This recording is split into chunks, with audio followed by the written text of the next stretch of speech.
여러분, 그리스도인과 비그리스도인은 차이가 있습니다. 그리스도인과 비그리스도인은 차이가 있습니다. 하나님을 믿느냐 안 믿느냐 하는 차이도 있고, 교회에 다니냐 다니지 않느냐 하는 차이도 있습니다. 예배를 드리냐 드리지 않느냐 하는 차이도 있지만, 그리스도인과 비그리스도인의 궁극적 차이는 삶의 목적에 있습니다. 그러니까 그리스도인의 삶의 목적과 비그리스도인의 삶의 목적이 다르다라는 거예요. 그리스도인과 비그리스도인의 삶의 차이는, 궁극적 삶의 차이는 바로 사명의 차이입니다. 그리스도인은 사명이 있지만 비그리스도인에게는 사명이 없다라는 거예요. 그리스도인은 항상 하나님의 뜻을 생각합니다. 우리가 살아가는 모든 삶 속에서, 모든 삶의 현장에서, 나에게 일어나는 모든 일을 통하여 하나님의 뜻을 생각해요. 지금 나를 향한 하나님의 뜻이 무엇인가? 이 일을 통하여, 이 사건을 통하여, 이 만남을 통하여 나에게 주고자 하는 하나님의 뜻이 무엇인가?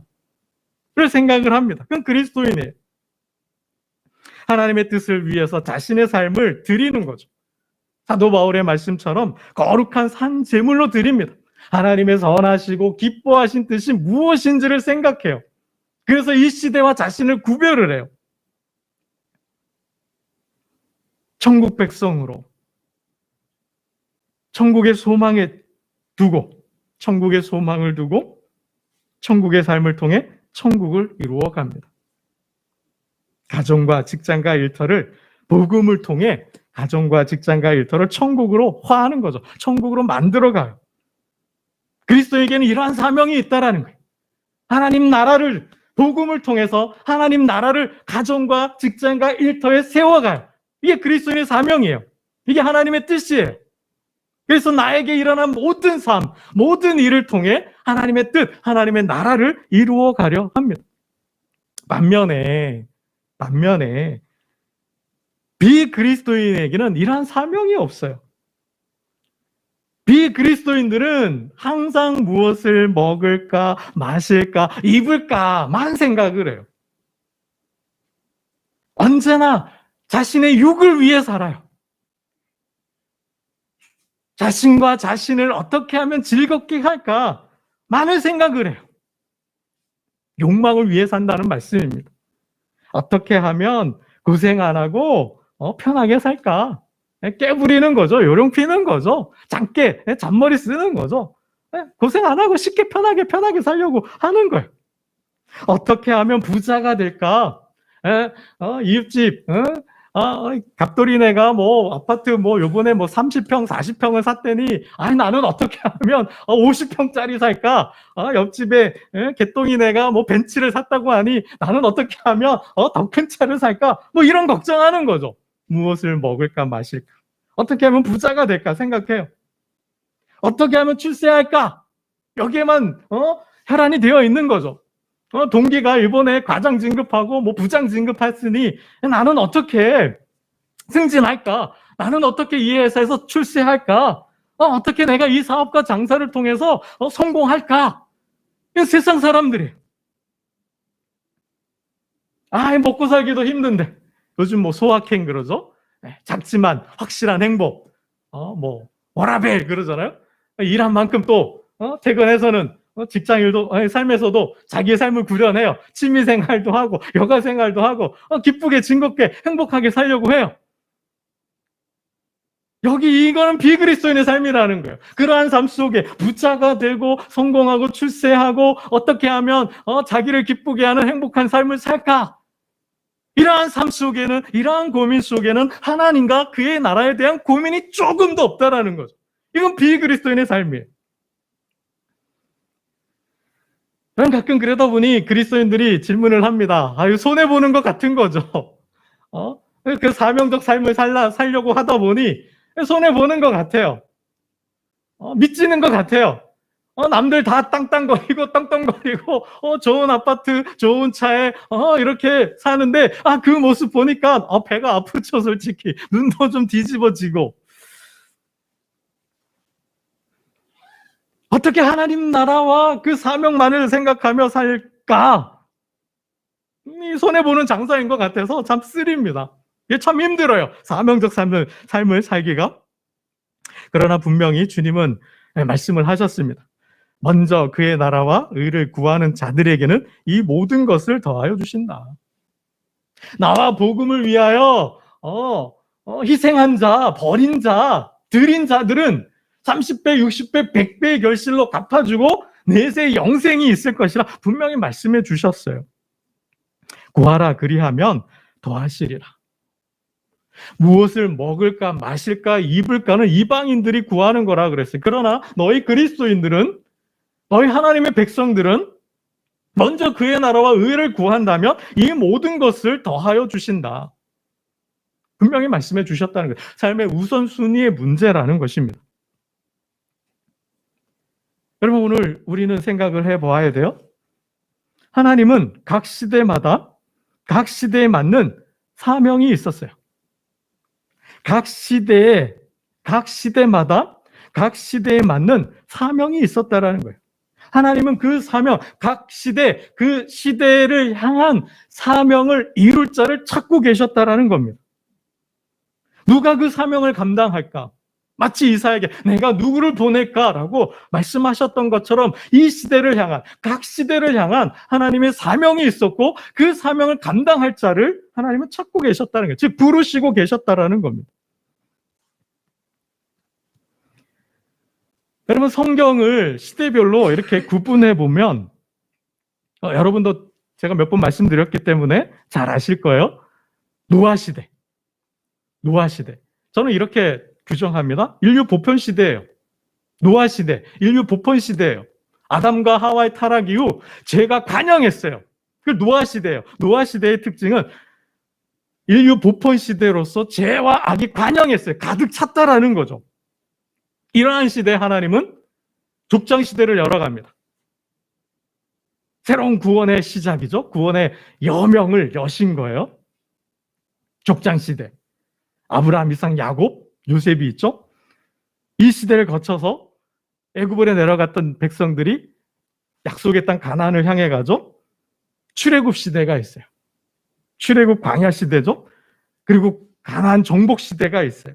그러니까 이 성경의 이스라엘 역사를 시대분으로 구분해 보면 이렇게 나눌 수 있다라는 거예요. 약속의 땅을 정복했어요. 그 다음에 이스라엘 역사는 사사 시대로 넘어가게 됩니다. 사사들이 통치하는 시대였어요. 이스라엘 백성들이 이제 우리에도 왕이 있었으면 좋겠다 그래서 이제 왕조 시대를 열어가요. 사울 왕으로부터 시작해서 왕조 시대가 되죠. 그리고 결국 하나님의 말씀을 버려서 하나님의 말씀을 지키지 않아서 아수르와 바벨론에 멸망을 당합니다. 포로로 잡혀가요. 포로 시대가 왔어요.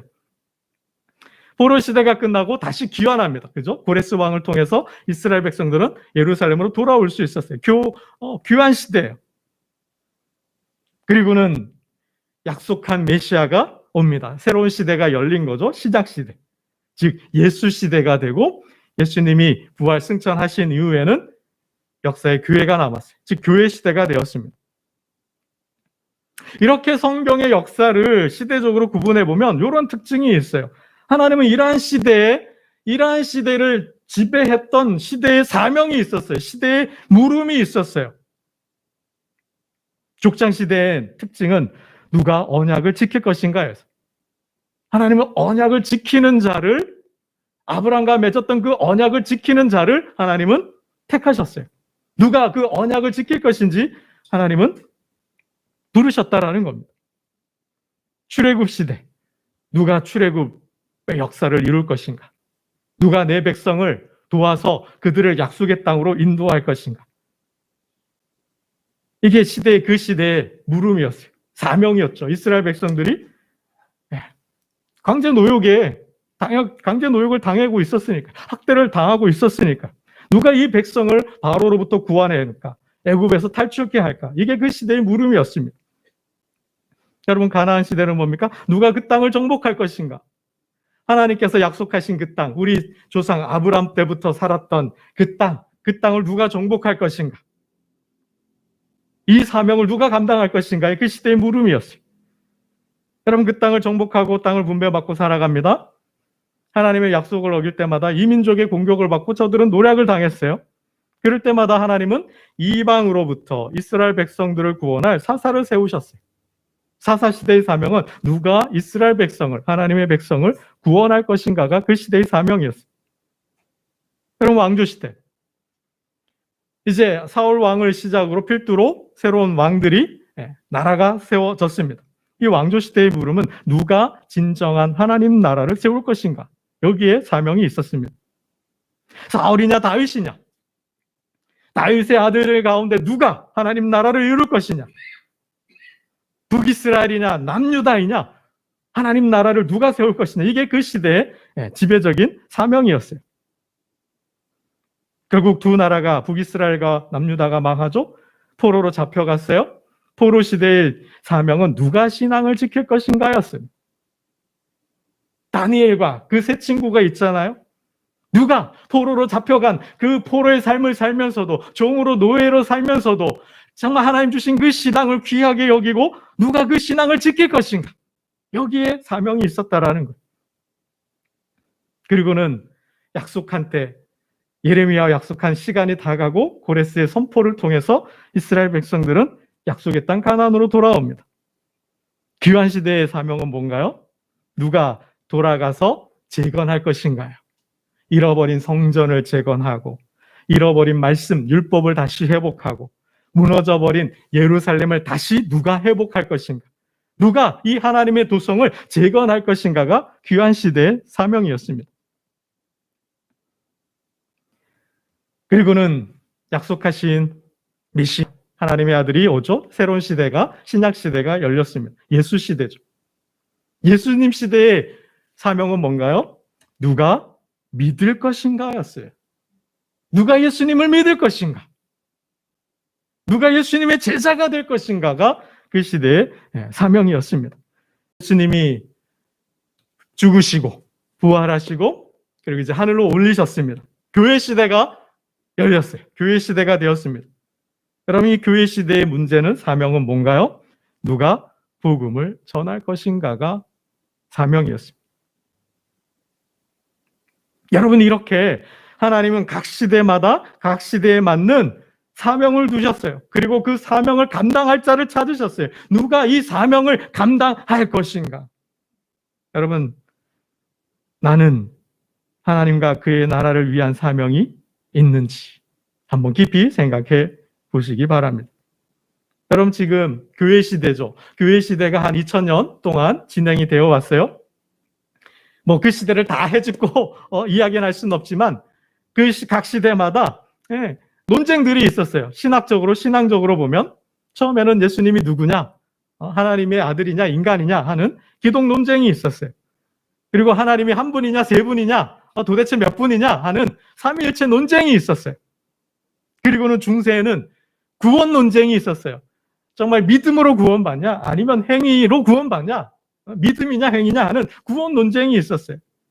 그리고 근대에 와서는 성령 논쟁이 있었습니다.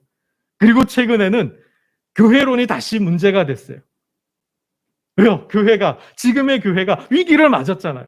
코로나로 인하여서, 또 잘못된 교회들로 인하여서, 잘못된 신학과 신앙으로 인하여서 교회가 사회로부터 버림을 받았어요. 점점 더 사람들로부터 멀어져 가고 있어요. 교회가 위기를 맞았어요. 이러한 때에 하나님은 다시 묻고 계신 거죠. 사명을 주신 거죠. 다시 교회가 문제가 되었는데 누가 교회를 지킬 것인가?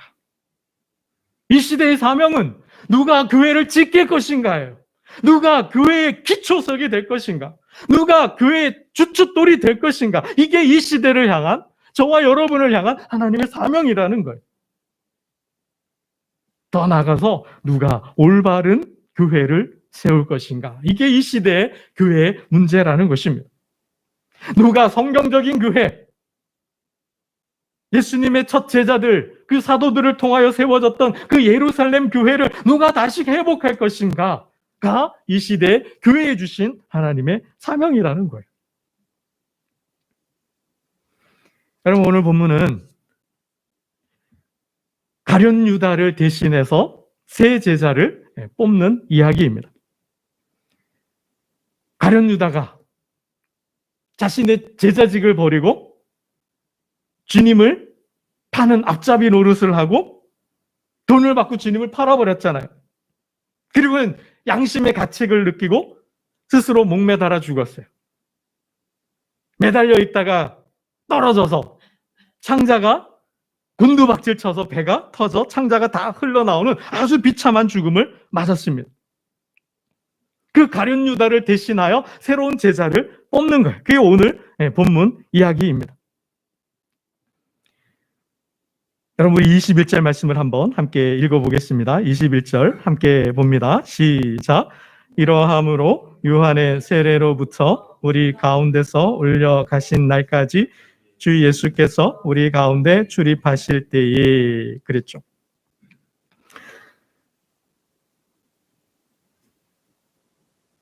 새로운 교회 시대를 맞아서 하나님께서 교회를 세울 자, 그 사명을 감당할 자를 찾고 계신데 본문의 이 이야기와 똑같아요.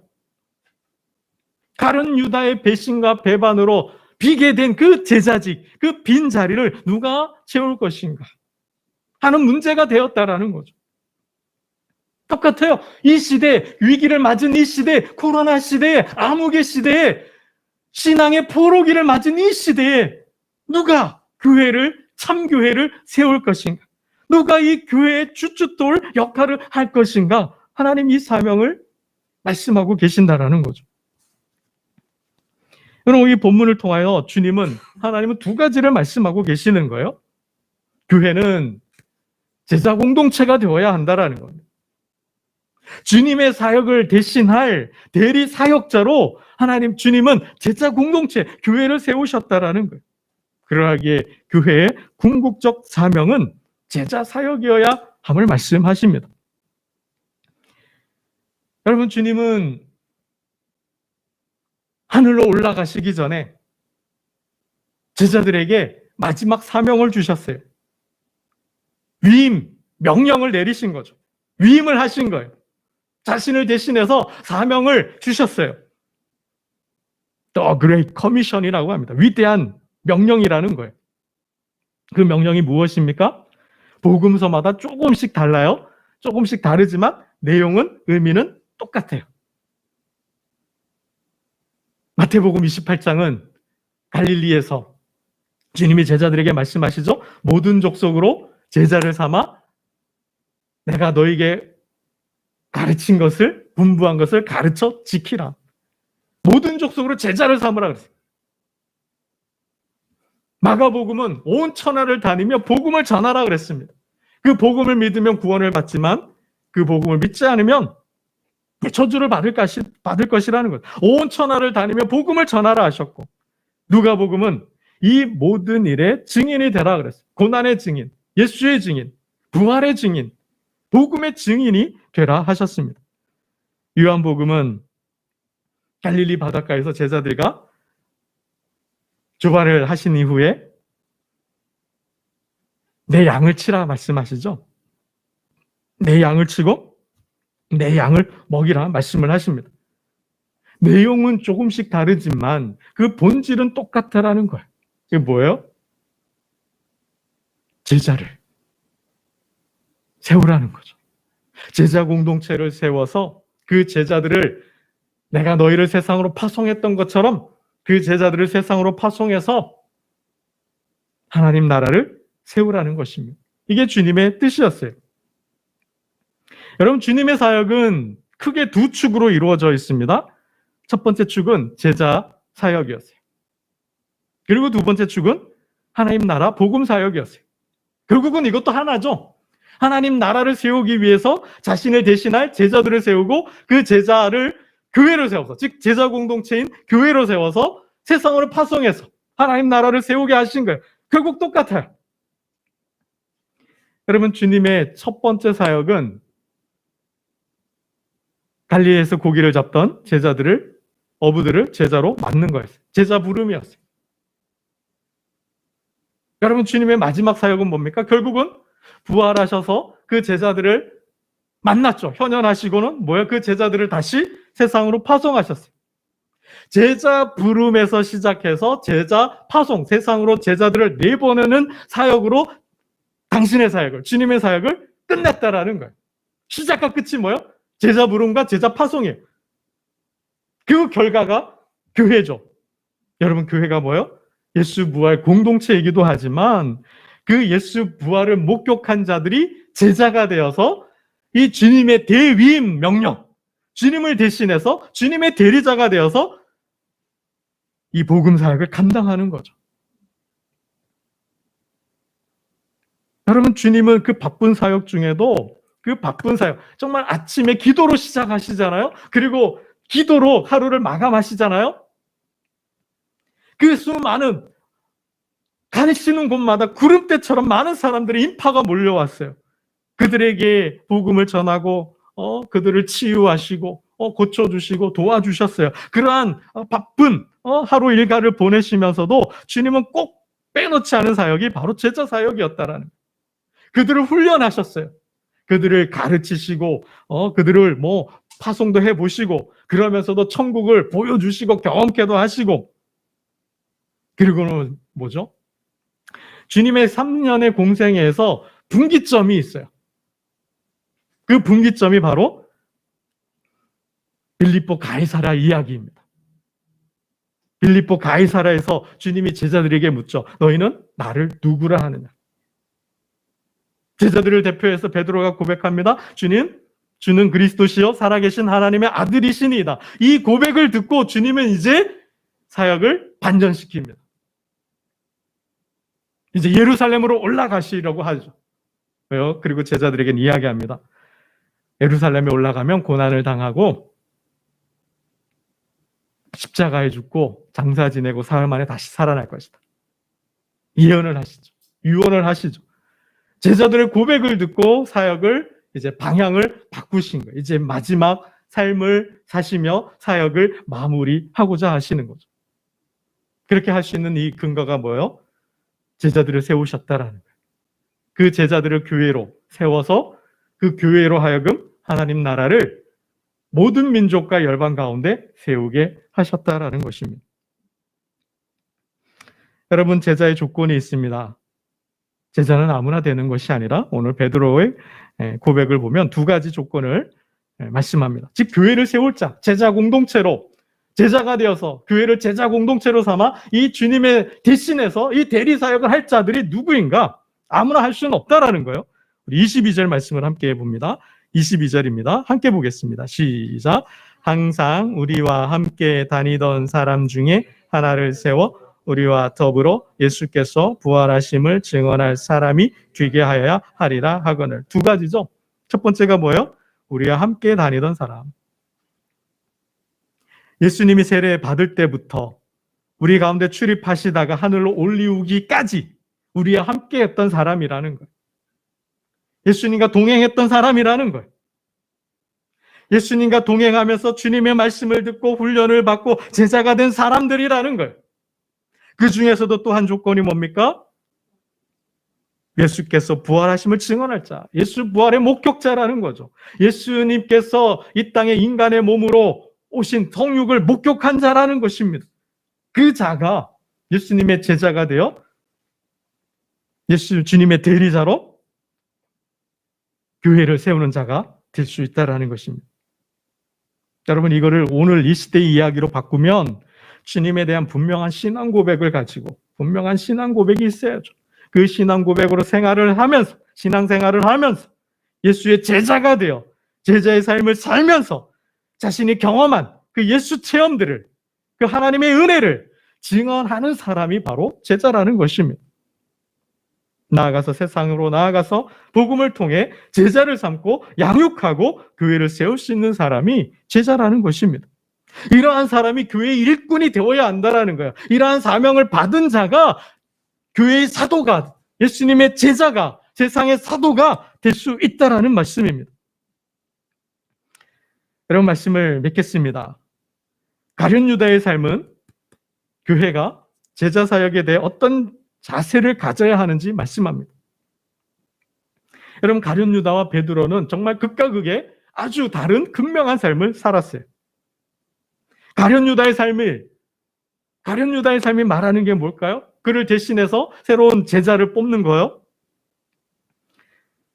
주님은 이렇게 말씀하십니다. 교회의 사명을 다하지 않으면 결국 그 직을 잃어버리게 된다라는 거예요. 교회의 사명을, 그 본질을 잃어버리게 되면, 교회가 무엇인지 그 정체성을 잃어버리게 되면 가룟 유다가 맞았던 그 비참한 최후를 맞이하게 되리라는 거죠. 여러분, 주님은 에베소 교회에 말씀하셨어요. 처음 사랑을 회복하지 않으면 촛대를 옮겨버리겠다 그랬어요. 처음 행위를 회복하지 않으면 촛대를 옮겨버린다. 여러분, 촛대를 옮기는 게 뭘까요? 교회를 옮기는 거예요. 이 교회에서 저 교회로 옮기신다라는 거죠. 그 교회된 사명, 궁극적 사명을 다 하지 않으면 그 교회는 결국 무너지고 붕괴되고 문을 닫고 다른 교회에 그 직을, 부흥을 넘겨주시겠다라는 거죠. 여러분, 가룟 유다는 예수 파는 앞잡이 노릇을 하고 제자직을 버렸습니다. 돈을 받고 주님을 팔아버렸죠. 마치 그 가룟 유다처럼 교회가 그 본질을 잃어버리고 세상과 타협하고 세속화되고 부패하고 타락해서 자본과 결탁해서 교회가 교회답지 못하고 경제적 공동체가 되어 이익을 추구한다거나 정치 집단이 되어서 권력을 추구한다거나 어떤 사적인 모임으로 교회가 전락해 버린다면 주님은 교회를 옮기시는 거죠. 촛대를 옮겨버리신다라는 거예요. 여러분, 가룟 유다는 그러한 점에서 적그리스도의 우상입니다. 적그리스도의 상징이라는 거죠. 가룟 유다는 적그리스도가 되어 교회의 파괴자가 되었다라는 것입니다. 그에 비해서 베드로는 어떻습니까? 베드로는 교회의 반석이 되잖아요. 하나님 나라를 이 땅에 실현하는 하나님 나라의 구현자가 되고요. 저 하늘의 복을 이 땅에 유통하는 축복의 통로가 됩니다. 음부의 권세도 이기지 못하는 교회의 주춧돌, 교회의 기초석이 되었다라는 것입니다. 여러분, 말씀을 맺겠습니다. 이 시대는 교회를 향한 하나님의 말씀이 있습니다. 누가 교회를 지킬 것이냐? 누가 교회의 주춧돌이 될 것이냐? 누가 참 교회를 세울 것이냐? 혹자는 가룟 유다의 길을 걸어 교회의 파괴자가 될 수도 있고요. 혹자는 베드로처럼 교회의 반석이 되어 축복을 유통하는 축복의 통로가 되고 하나님 나라를 세워가는 축복의 사람이 될 수도 있습니다. 그 차이는 바로 사명입니다. 교회를 향한 사명. 그 사명을 다함으로 베드로처럼 축복의 통로가 되어서 가정과 직장과 일터를 천국으로 화하는 저와 여러분 되시기를 주님의 이름으로 축원합니다. 기도드리겠습니다. 하나님 아버지, 가룟 유다는 그 제자직을 버리고 주님을 파는 십자가에 못 박는 앞잡이가 되었습니다. 결국 그는 양심의 가책을 느끼고 목매달아 죽었습니다. 교회는 그를 대신할 새 제자를 뽑고 제자 공동체를 이루어 하나님 나라를 이루게 하셨습니다. 하나님, 적그리스도가 되어 교회의 파괴자로 살 것인지 베드로처럼 교회의 반석이 되어 하나님의 축복의 통로로 살 것인지 하나님, 교회의 사명에 달렸다 말씀하시니 오늘 예배를 드리는 하나님 백성들, 이 교회의 위기의 시대에 교회의 주춧돌로, 교회의 반석으로 우뚝 서게 하여 주시옵소서. 이 모든 말씀 우리 주 예수 그리스도 이름으로 감사드리며 기도드리옵나이다.